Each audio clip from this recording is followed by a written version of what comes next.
monde et bienvenue dans cette nouvelle vidéo. Petit changement, je pense que vous l'entendrez si tout se passe bien. J'ai remis mon ancien micro externe, c'est un micro cravate. Voilà, donc on est parti pour une nouvelle vidéo avec une nouvelle qualité de son. Je vais essayer de parler moins fort que d'habitude parce que normalement le son va très bien être capté. Alors aujourd'hui je vous retrouve pour analyser plusieurs nouveautés de la marque Yves Rocher. Je vous en ai déjà parlé, vous avez plein de personnes qui en parlent déjà depuis longtemps sur internet. Pour la faire courte, Yves Rocher est une marque française qui prône le naturel dans toutes les phrases du site internet. Yves Rocher, c'est quand même beaucoup de greenwashing. À l'époque où on connaissait pas ce que c'était le greenwashing justement, ils ont refait plein de gammes. Alors, je voyais de loin comme ça, j'ai vu qu'ils avaient refait quelques produits purifiants, des produits apaisants, ils ont repackagé des choses en changeant aussi les compos. Je me suis dit attends, je vais regarder les compos, je vais regarder si effectivement ça a changé en mieux ou pas, ou si c'est resté pareil et c'est juste les packaging. Alors aujourd'hui, je vous propose d'analyser ensemble 3 nouveautés d'Yves Rocher. Vous verrez, là, je vous affiche les petites images qu'ils ont sorti vraiment beaucoup de produits. J'étais vraiment curieuse de savoir où ça en était. Est-ce que enfin la naturalité qui est prônée depuis des années chez Yves Rocher, est-ce qu'on s'en rapproche enfin ou pas du tout? Voilà, donc si ça vous intéresse, n'hésitez pas à poursuivre cette vidéo et dorénavant, n'hésitez pas à vous abonner, à liker, à partager dans les commentaires. N'hésitez pas également à me rejoindre sur Instagram où je suis beaucoup plus active que sur YouTube en ce moment, en tout cas dans les stories, je vous fais un petit coucou quasiment tous les jours. Et puis voilà, écoutez, c'est parti! Alors le premier produit, c'est une gamme globalement dont je vais vous parler, ce sont des shampoings solides. Yves Rocher s'est lancé dans les shampoings solides. Le shampoing que j'ai choisi d'analyser aujourd'hui, c'est le Nutrition. Le shampoing solide Nutrition pour les cheveux secs, etc. etc. Au niveau du tarif, donc là, comme vous allez le voir, il y avait des promotions. Moins 50% sur tous les produits. Alors, il faut savoir qu'Yves Rocher fait énormément de promotions. Donc, si vous faites gaffe, tous vos produits, quasiment, vous pouvez les avoir à tarif réduit chez Yves Rocher. Normalement, il est à 11 € pour 60 grammes. Personnellement, je trouve que c'est pas donné. 11 € pour 60 grammes, sachant que le produit n'est pas certifié bio. En revanche, 5,50 €, c'est plutôt sympa, c'est plutôt cohérent avec ce qu'on connaît d'habitude, avec mes précédentes analyses de shampoing solide, c'est toujours à peu près ces tarifs-là. Voilà, donc on nous dit que le shampoing solide Nutrition aux huiles infusées nourrit, rend les cheveux brillants, doux, plein de vitalité. Sans plastique, ce shampoing est fait pour être un nouveau geste beauté engagé pour les cheveux. Premier ingrédient, il s'agit du disodium lauryl sulfosusinate. Pardon. Il s'agit d'un tensioactif assez doux, il n'y a pas de souci. Après, on a encore en deuxième position un tensioactif. Celui-ci, il sert aussi de conditionneur capillaire, donc c'est plutôt cohérent.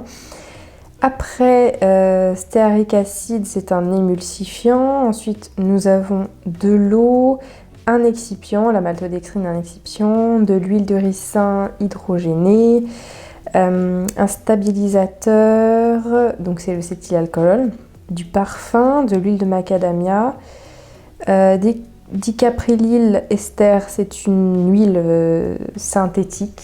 Alors, ça peut être aussi d'origine végétale. Bon, là, c'est Yves Rocher. Je pense plutôt que c'est une huile synthétique. Après, on a de la glycérine, un agent de texture, conservateur, de l'eau florale de calendula, l'extrait de camomille, de l'eau de bleuet. Voilà pour la liste. Franchement, la composition est plutôt sympa. Elle est assez simple. Par contre, comme je vous disais en premier, 11 €, c'est trop cher. Le prix, il va se baser pas seulement sur le packaging, il va également se baser sur la composition, le nombre d'actifs et comment ils sont placés dans la liste Inkey. C'est-à-dire que là, on a du parfum et ensuite, on a les extraits les plus intéressants, c'est-à-dire l'huile végétale de macadamia, l'eau florale de camomille, calendula, etc. Enfin, ça veut dire qu'il y en a vraiment très peu dans le produit.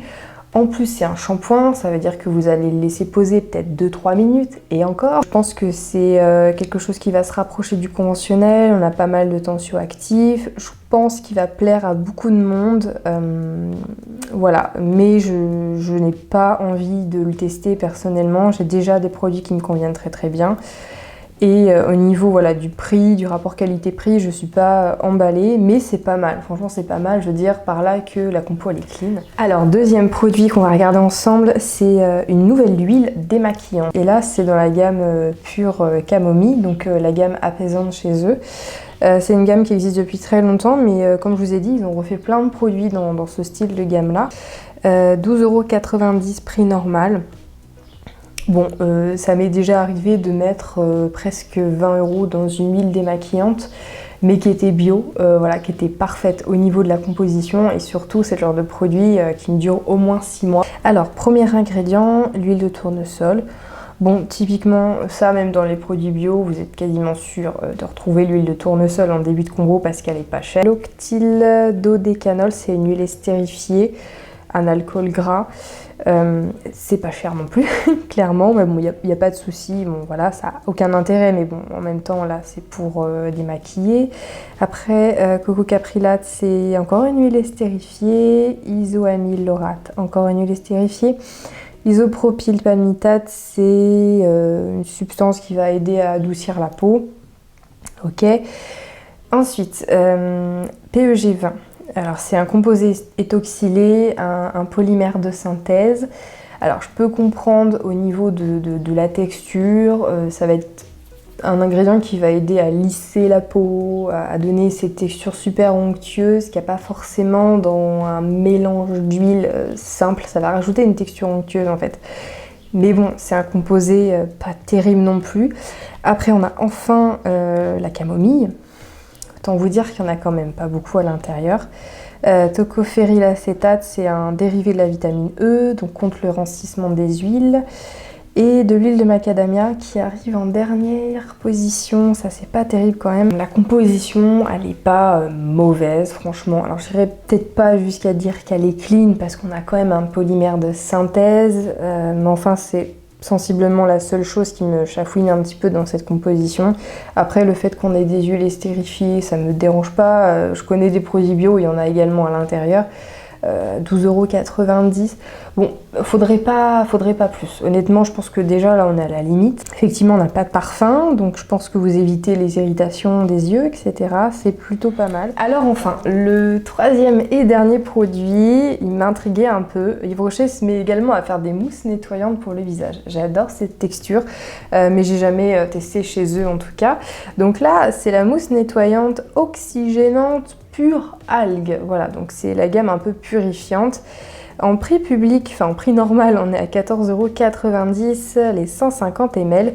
Pour le prix, ça me choque pas. Franchement, dans des produits bio, etc., on est rapidement dans les 10-15 € pour ce genre de produit. Ça dure très longtemps. C'est l'intérêt aussi des flacons mousseurs comme ça.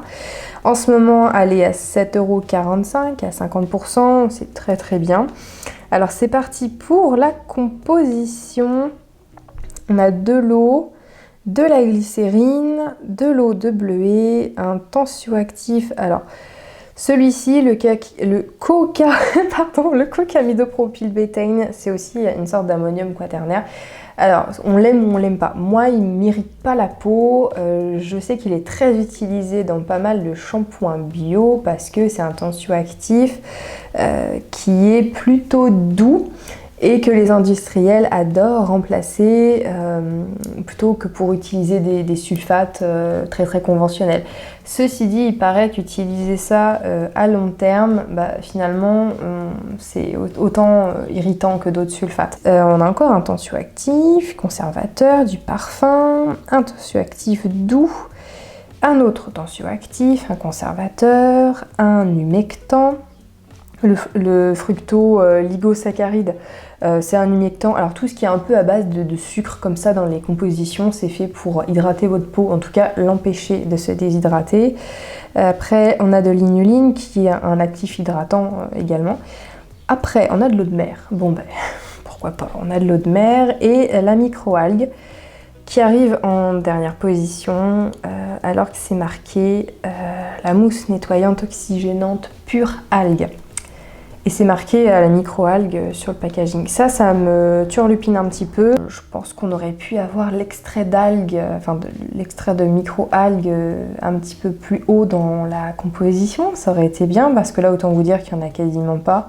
Ça arrive après les conservateurs, après de l'eau de mer. Bon voilà, c'est comme s'il n'y en avait pas. C'est à dose homéopathique, comme j'aime bien dire. C'est un mélange d'eau et de tensioactif. Là, en somme, c'est un petit peu dommage.